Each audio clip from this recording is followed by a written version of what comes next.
Nunca pensé que el funeral de mi abuela sería el día en que finalmente le diría a mi familia lo que realmente pensaba de ellos. Pero cuando mi tía Esperanza se acercó a mí, frente al ataúd, y me susurró al oído: «Eres una vergüenza para esta familia, Paloma», algo dentro de mí se rompió para siempre. Me llamo Paloma Herrera. Tengo 28 años, y hasta ese momento había pasado toda mi vida tratando de ser la sobrina perfecta. Estudié administración como quería mi padre. Trabajé en el negocio familiar de productos de limpieza durante 5 años, y aguanté en silencio cada comentario despectivo sobre mis decisiones. Pero ese día, vestida de negro en la funeraria San Miguel del centro de Guadalajara, con el olor a flores de cempasúchil mezclándose con el aroma del café que servían en la sala contigua, decidí que ya no podía más. Mi abuela Remedios había sido la única persona en mi familia que me apoyó cuando dejé el negocio familiar para estudiar fotografía, mientras mis tíos me llamaban la artista fracasada y mis primos susurraban que era una mantenida porque vivía sola en un departamento pequeño en la colonia Roma. Ella me decía que siguiera mis sueños. Ahora que estaba ahí, inmóvil en su ataúd de madera clara, rodeada de gladiolas blancas, sentí que se llevaba conmigo la única aliada que tenía. La sala estaba llena de familiares que no había visto en meses. Mis tías con sus vestidos negros almidonados, mis tíos con sus trajes oscuros y sus panzas prominentes, mis primos con sus esposas perfectamente arregladas, y sus hijos correteando entre las sillas plegables. Todos susurraban condolencias mientras me miraban de reojo, como si mi presencia fuera un recordatorio incómodo de la oveja negra de la familia. Tía Esperanza, la hermana mayor de mi padre, siempre había sido la matriarca no oficial desde que murió mi abuelo. Con sus 62 años, su cabello perfectamente peinado hacia atrás y su collar de perlas que nunca se quitaba, se creía con el derecho de opinar sobre la vida de todos. Había sido ella quien convenció a mi padre de que cortara mi mesada cuando dejé el negocio familiar. Había sido ella quien esparció el rumor de que yo era una irresponsable por no estar casada a mi edad. Cuando se acercó a mí después del rosario, con esa sonrisa falsa que siempre usaba antes de decir algo hiriente, supe que venía con intenciones de lastimar, pero sus palabras fueron más allá de lo que esperaba. «Tu abuela debe estar revolcándose en su tumba», me dijo en voz baja, asegurándose de que nadie más escuchara. «Una mujer de tu edad, sin marido, sin hijos, viviendo como bohemia. Eres una vergüenza para el apellido Herrera». El murmullo de las conversaciones siguió a nuestro alrededor. Alguien lloraba quedamente cerca del altar improvisado. Los niños seguían corriendo, pero para mí, el mundo se detuvo en ese momento. Miré a mi tía a los ojos, respiré profundo, y por primera vez en mi vida, decidí que no me quedaría callada. «¿Sabes qué, tía Esperanza?», le dije, sin importarme que mi voz comenzara a alzarse. «Tienes razón, soy una vergüenza, pero no por las razones que piensas». Me alejé un paso del ataúd y la miré directamente. Algunos familiares comenzaron a voltear hacia nosotras, sintiendo que algo estaba cambiando en el ambiente. Mi prima Lucía, que estaba consolando a mi tía Consuelo, dejó de hablar. Mi tío Roberto bajó su taza de café y frunció el ceño. «Soy una vergüenza porque durante 28 años he fingido que esta familia me importa», continué, sintiendo cómo las palabras salían de mi boca como si hubieran estado esperando años para ser liberadas. «Soy una vergüenza porque he aguantado en silencio mientras ustedes me critican por cada decisión que tomo, mientras pretenden que sus vidas perfectas son realmente perfectas». Tía Esperanza palideció. «Paloma, este no es el lugar ni el momento para...» «¿No es el momento?», la interrumpí. «¿Cuándo sí va a ser el momento? ¿Cuando esté casada con alguien que no amo solo para que ustedes dejen de avergonzarse de mí? ¿Cuando tenga hijos que no quiero para que puedan presumir de sus nietos? ¿Cuando renuncie a todo lo que me hace feliz para encajar en su molde perfecto?». El silencio se extendía como ondas en el agua. Las conversaciones se habían detenido completamente. Podía sentir las miradas de toda mi familia clavándose en mí como dagas. Mi padre, que había estado hablando con el director de la funeraria, se acercó con pasos rápidos. «Paloma, ya basta», me dijo con voz firme. «Estás faltando al respeto a tu abuela». «¿Faltando al respeto?». Me reí, pero no había humor en mi risa. «Papá, la abuela fue la única que me respetó en esta familia. La única que no me juzgó por querer ser fotógrafa. La única que no me preguntaba cada domingo cuándo me iba a casar o cuándo le iba a dar bisnietos».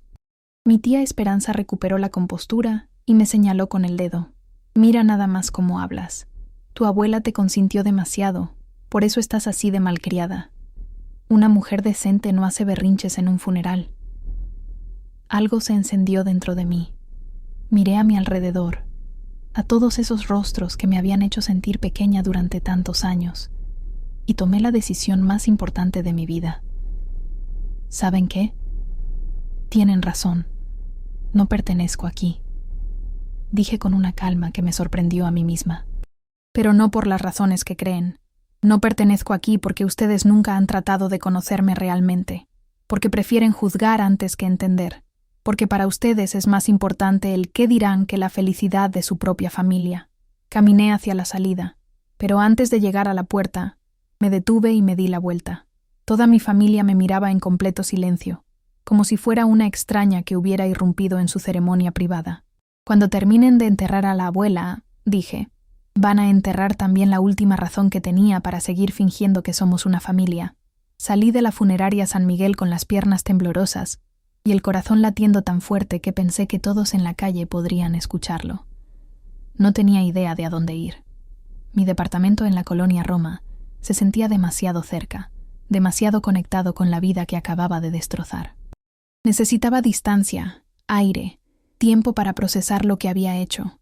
Caminé sin rumbo por las calles del centro de Guadalajara hasta que mis pies me dolieron. El sol de octubre calentaba mi espalda a través del vestido negro, y el ruido del tráfico me ayudaba a ahogar los pensamientos que gritaban en mi cabeza. Había quemado todos los puentes. No había vuelta atrás. Terminé en un café pequeño cerca del Teatro Degollado, uno de esos lugares que frecuentaba cuando estudiaba fotografía, pero que había abandonado cuando volví al negocio familiar.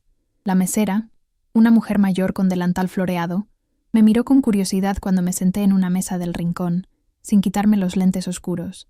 «¿Está bien, mijita?», me preguntó cuando me sirvió el café que había pedido. «Mi abuela murió», le dije, y fue la primera vez que pronuncié esas palabras sin sentir que tenía que explicar también todo lo demás. «Lo siento mucho», respondió con genuina compasión. «La muerte siempre nos cambia, ¿verdad?», asentí, sin poder explicarle que no era solo la muerte lo que me había cambiado, sino la libertad terrible de haber dicho finalmente la verdad. Pasé 3 horas en ese café, viendo pasar la gente por la ventana y tratando de imaginar cómo sería mi vida sin la constante presión de ser la paloma que mi familia esperaba. Por primera vez en años, no tenía que ir a la cena dominical, no tenía que escuchar comentarios sobre mi soltería, no tenía que fingir que me importaban los chismes sobre mis primos, pero también significaba que estaba completamente sola. Mi teléfono había estado sonando intermitentemente durante toda la tarde. Mensajes de mi prima Lucía, llamadas perdidas de mi padre, incluso un mensaje de voz de mi tío Roberto, que no me atreví a escuchar. Cuando finalmente revisé los mensajes de Lucía, encontré algo que no esperaba. «Prima, sé que todos están enojados, pero lo que dijiste hoy, algunas cosas eran ciertas. ¿Podemos hablar?». Lucía había sido mi compañera de juegos en la infancia, pero nos habíamos distanciado cuando ella se casó a los 23 con un ingeniero que mi familia adoraba. Ahora tenía 2 hijos pequeños, y parecía tener la vida perfecta que todos esperaban que yo quisiera. Le respondí que sí, y quedamos de vernos al día siguiente en el Parque Revolución. No sabía qué esperar de esa conversación, pero algo me decía que tal vez, en medio de todo el caos que había creado, podría encontrar algo real. Esa noche, sola en mi departamento, miré las fotografías que había tomado durante mis años de estudios. Retratos callejeros, paisajes urbanos, momentos íntimos capturados sin que la gente se diera cuenta.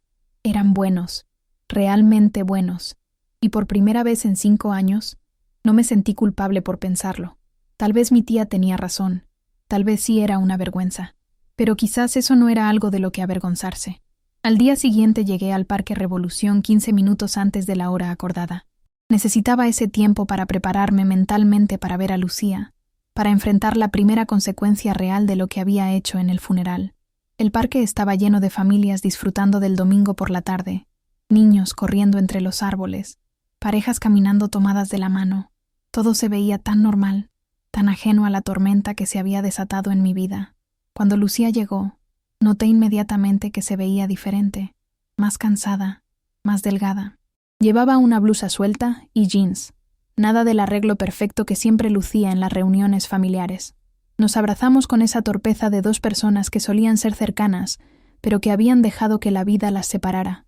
«Gracias por venir», le dije mientras nos sentábamos en una banca bajo la sombra de un fresno. «Tenía que hacerlo», respondió, mirando hacia el suelo. «Paloma, lo que dijiste ayer, algunas cosas me pegaron muy fuerte». Se quedó callada por un momento, jugando nerviosamente con su anillo de bodas. Cuando finalmente me miró a los ojos, vi algo que no esperaba: lágrimas. «Mi matrimonio está acabado», me dijo en voz tan baja que tuve que inclinarme para escucharla. «Hace 6 meses que Raúl y yo dormimos en cuartos separados. Hace 3 meses que no hablamos de nada que no sean los niños. Pero no puedo divorciarme porque sería una vergüenza para la familia». Sus palabras me golpearon como un puñetazo en el estómago. Lucía, la prima perfecta, la que había hecho todo bien según los estándares familiares, estaba viviendo una mentira tan grande como la mía. «¿Por qué no me habías dicho nada?», le pregunté. ¿A quién se lo iba a decir? Tía Esperanza me recordaría que el matrimonio requiere sacrificios. Mi mamá me diría que piense en los niños. Tu papá me daría un sermón sobre la importancia de mantener la familia unida. Y tú... Se detuvo, limpiándose los ojos con el dorso de la mano. Tú estabas tan ocupada fingiendo que eras feliz trabajando en algo que odiabas, que pensé que no me entenderías. Lucía, yo... No, déjame terminar, me interrumpió. Cuando dijiste ayer que habías fingido durante 28 años, me di cuenta de que yo he estado fingiendo durante 5. 5 años pretendiendo que mi matrimonio funciona, que soy la madre perfecta, que tengo la vida que siempre quise, y estoy agotada, Paloma. Estoy tan cansada de fingir que ya no sé quién soy realmente. En ese momento entendí que mi explosión en el funeral había hecho más que liberarme a mí. Había abierto una grieta en la fachada perfecta de nuestra familia, y por esa grieta estaban empezando a salir verdades que habían estado enterradas durante años. «¿Qué vas a hacer?», le pregunté. «No lo sé. Raúl ni siquiera sabe que estoy aquí contigo. Después de lo de ayer, me prohibió hablar contigo. Dice que eres una mala influencia». «¿Y tú qué piensas?». Lucía me miró con una sonrisa triste. «Pienso que tal vez necesito una mala influencia en mi vida». Pasamos el resto de la tarde hablando como no lo habíamos hecho en años.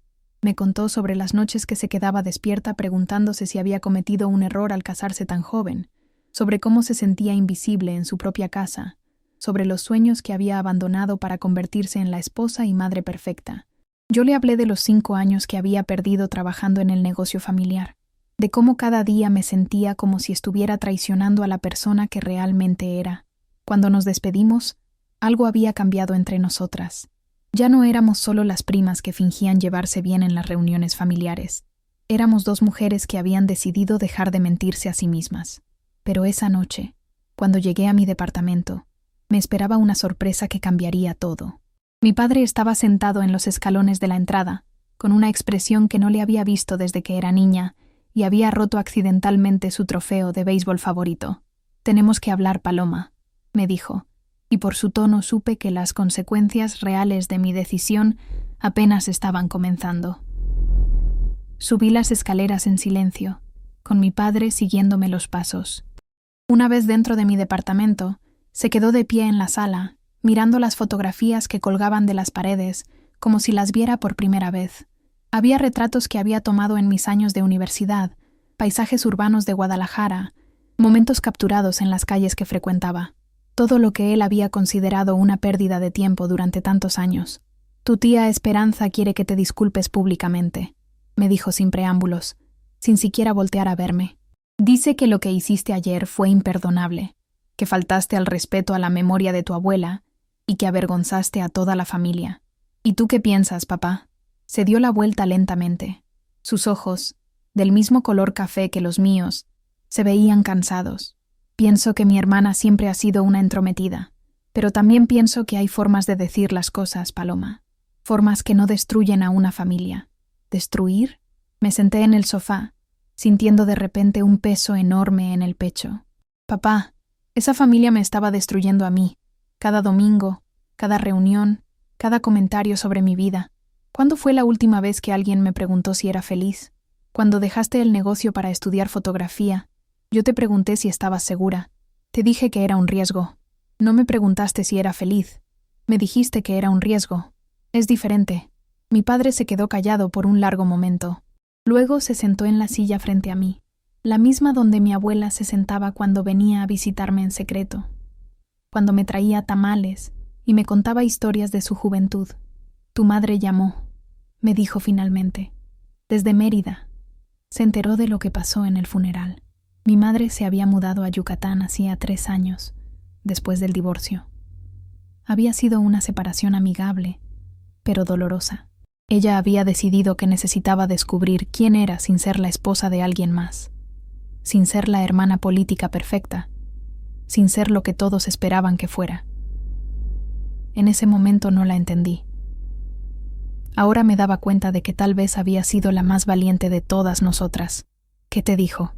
Que te entiende, que ella también se sintió así durante años. Mi padre suspiró profundamente. Paloma, hay algo que nunca te dije.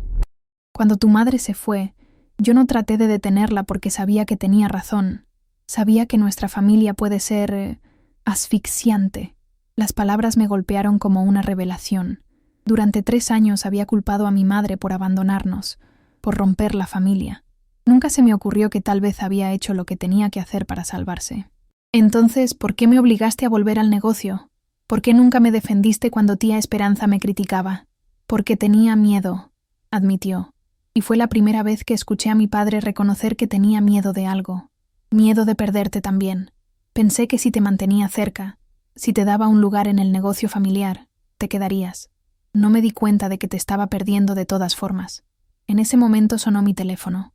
Era un mensaje de mi prima Lucía. Raúl se enteró de nuestra conversación. Me está pidiendo que escoja entre él y tú. Dice que si sigo hablando contigo, se va a llevar a los niños. Mostré el mensaje a mi padre. Lo leyó en silencio, y luego me miró con una expresión que no pude descifrar. ¿Ves lo que has causado?, me dijo, pero su voz no tenía enojo. Tenía algo peor. Tenía resignación. Ahora Lucía también va a perder su familia. Papá, ella ya había perdido su familia, solo que no se había dado cuenta. Tal vez, respondió, levantándose lentamente, pero ahora va a tener que vivir con las consecuencias. Y tú también. Cuando se fue, me quedé sola en mi departamento, rodeada de fotografías que de repente se sentían como recuerdos de una vida que ya no existía. Mi teléfono siguió sonando durante toda la noche. Mensajes de tíos diciéndome que era una malagradecida. Llamadas perdidas de primos que probablemente querían gritarme. Un mensaje de voz de tía Esperanza que no me atrevía a escuchar. Pero lo que más me dolió fue el silencio de Lucía. No respondió a mis mensajes. No contestó mis llamadas. Y me di cuenta de que tal vez mi padre tenía razón. Tal vez había destruido más de lo que había liberado.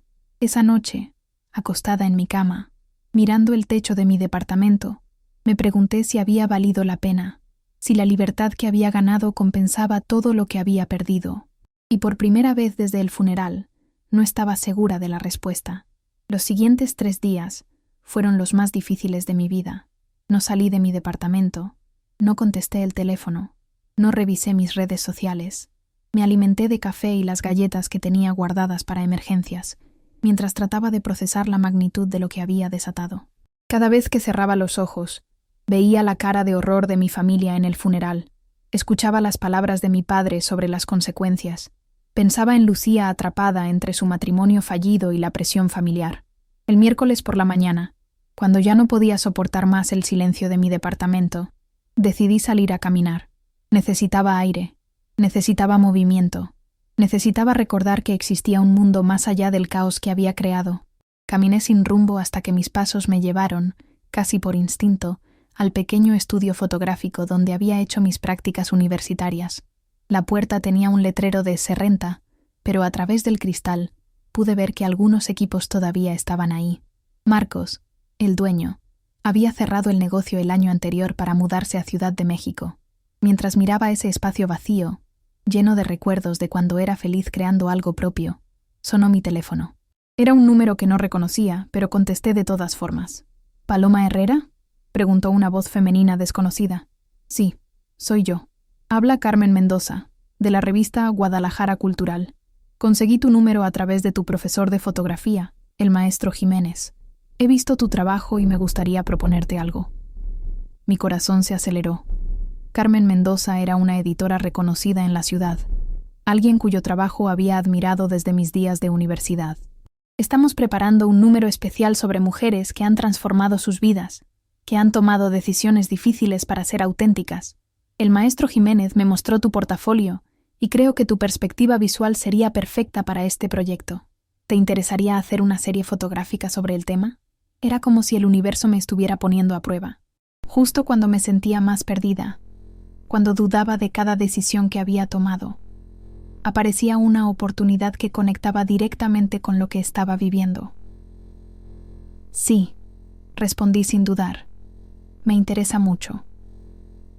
Perfecto. ¿Podemos vernos mañana para discutir los detalles? Cuando colgué, me quedé parada frente al estudio vacío con una sensación extraña en el pecho. Por primera vez en días, no era miedo ni culpa. Era algo parecido a la esperanza. Esa tarde, por primera vez desde el funeral, agarré mi cámara. Salí a las calles de Guadalajara y comencé a fotografiar. Mujeres trabajando en el mercado de San Juan de Dios, ancianas platicando en las bancas del parque, jóvenes estudiantes corriendo para alcanzar el camión. Cada rostro me contaba una historia de fortaleza, de decisiones tomadas, de vidas construidas a pesar de las circunstancias. Cuando regresé a mi departamento al atardecer, tenía las manos manchadas de la correa de mi cámara y el corazón más ligero de lo que había estado en semanas. Mi teléfono tenía varios mensajes perdidos, pero por primera vez no me apresuré a revisarlos. En lugar de eso, conecté mi cámara a la computadora y comencé a revisar las fotografías que había tomado.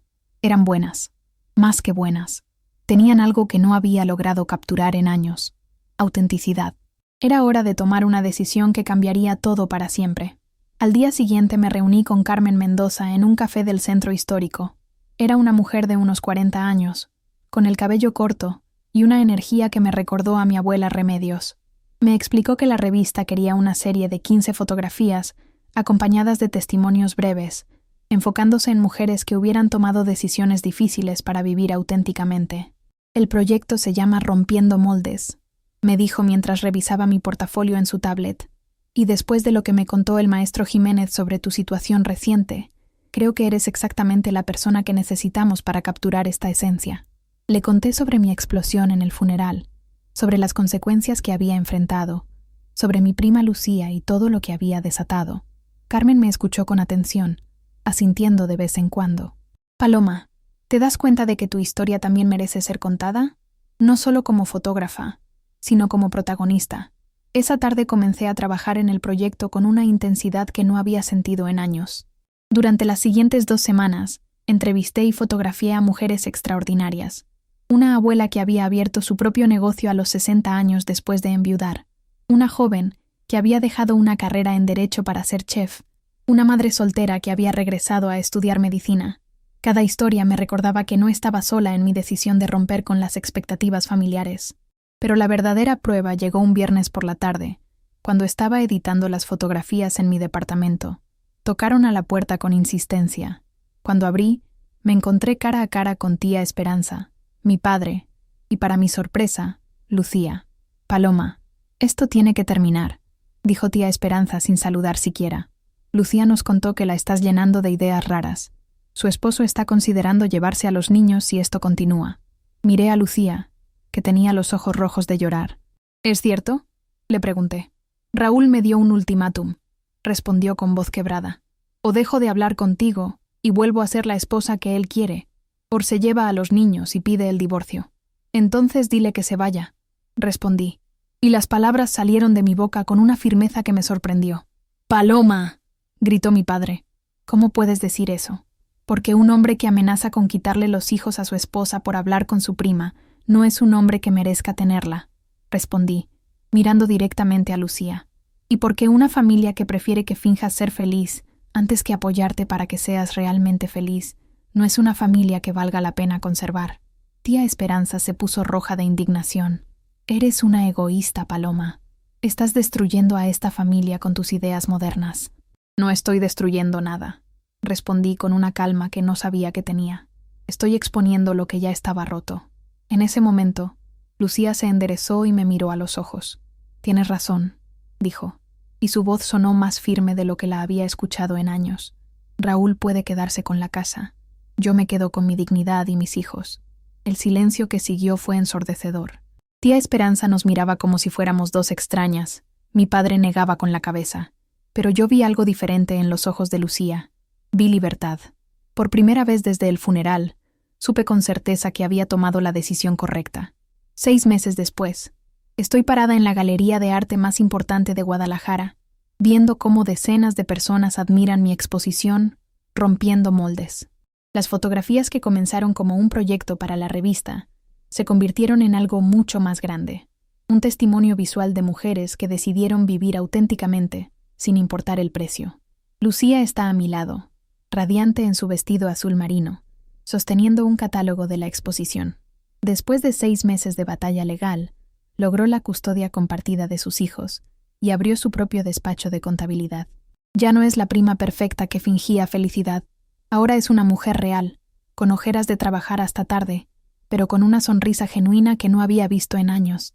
«Mira esa», me dice señalando una fotografía de una mujer mayor con las manos llenas de masa, amasando tortillas en su propia tortillería. Me recuerda a la abuela Remedios. Tiene razón. Esa mujer, doña Carmen, había dejado su trabajo como secretaria a los 58 años para cumplir su sueño de tener su propio negocio. Como mi abuela, había elegido la autenticidad sobre la comodidad. Mi padre se acerca con 2 copas de vino. Su relación conmigo ha cambiado completamente desde aquella tarde en mi departamento. Ahora viene a visitarme los domingos, no para criticar mis decisiones, sino para ver mis nuevos proyectos fotográficos. Incluso me ha pedido que le enseñe a usar una cámara. «Estoy orgulloso de ti, mija», me dice, y sus palabras me llenan de una calidez que no había sentido en años. «Tu abuela estaría muy orgullosa también. Tía Esperanza no vino, por supuesto. Tampoco la mayoría de mis tíos. Pero están aquí las personas que realmente importan. Mi padre, Lucía, algunos primos que decidieron apoyarnos, y mi madre, que viajó desde Mérida especialmente para la inauguración. Está conversando animadamente con Carmen Mendoza sobre la posibilidad de hacer una exposición similar en Yucatán. Lo más increíble es que mi trabajo ahora tiene propósito. Cada fotografía que tomo, cada historia que documento, ayuda a otras mujeres a ver que es posible elegir la autenticidad sobre la aprobación familiar. He recibido cartas de mujeres que vieron la exposición y decidieron hacer cambios en sus propias vidas. Una dejó un matrimonio abusivo. Otra regresó a estudiar después de 20 años. Otra más abrió el negocio que siempre había soñado. Mientras veo a la gente recorrer la galería, comentando las fotografías y leyendo los testimonios, me doy cuenta de que aquella explosión en el funeral no destruyó mi familia. Reveló cuáles eran los vínculos reales y cuáles eran solo obligaciones sociales. Perdí algunas relaciones, es cierto, pero gané algo mucho más valioso: la posibilidad de ser yo misma sin disculpas. La vida no es perfecta. Lucía todavía tiene días difíciles con el divorcio. Yo todavía tengo momentos de soledad. Pero ahora vivimos nuestras vidas reales, no las versiones editadas que creíamos que teníamos que ser. Si mi historia te resonó, si tú también has sentido la presión de ser alguien que no eres para complacer a otros, me gustaría conocer tu experiencia. Comparte tu historia en los comentarios, suscríbete para más relatos de transformación personal y recuerda, a veces hay que romper para poder reconstruir algo mejor.